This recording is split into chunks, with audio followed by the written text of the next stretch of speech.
I'm Chris Herron. I wrote the play. I also co-founded the production company.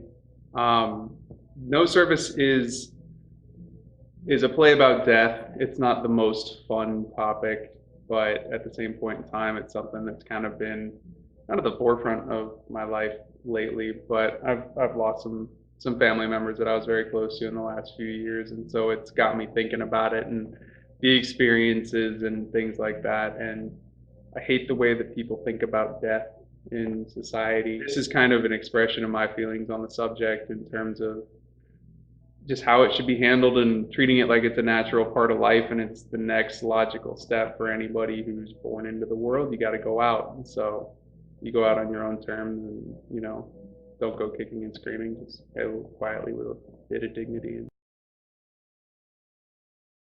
There were some things that happened when my grandfather was the first major person who passed away in my life. And it was almost 6 years ago now.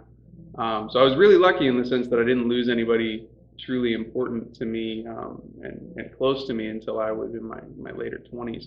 But when he went, again, it wasn't a quick and simple passing. So there were things that happened with him that just kind of got me thinking about the experience of life and the experience of death and the way that some things about it are handled. And he was very much a get every last breath that you can kind of person, regardless of the quality of the breath. And that is not me. And that's probably easy to say at 32 as opposed to in your 80s.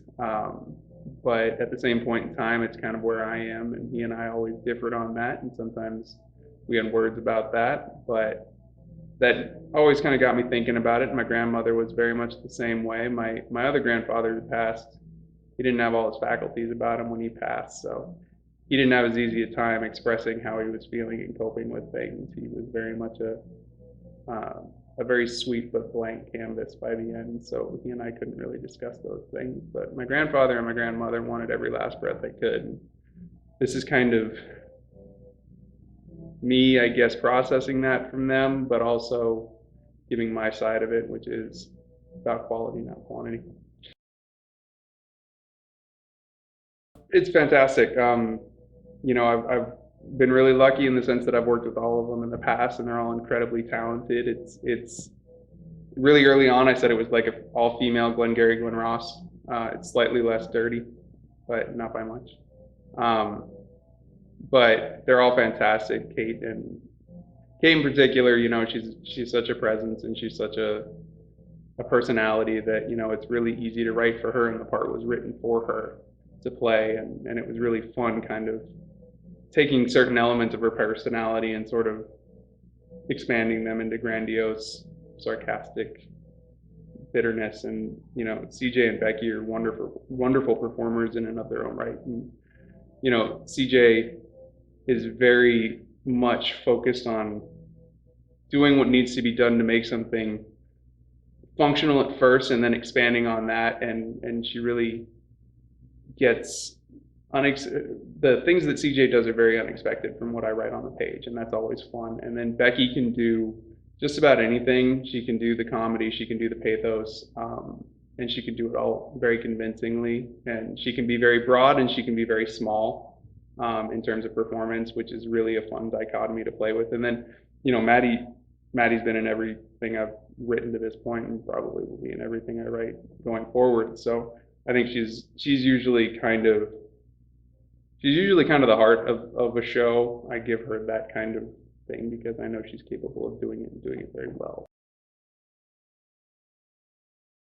The message, I guess, if it has one, really is, just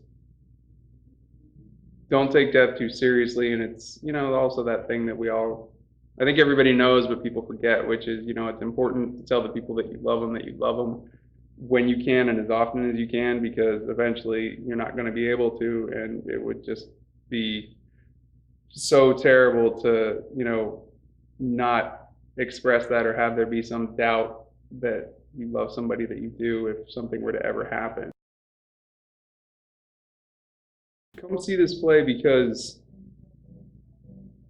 I don't know, I look at entertainment, and the kind that I find that I enjoy the most, that sticks with me the most, is the kind that's, it's a comedy, but it's comedy with purpose. It's not slapstick, it's not farce. It may have those things, but it's a comedy that's trying to give you other emotions along with laughing. It's kind of the tragic comic kind of thing that you see with theatrical, the comedy and the tragedy masks.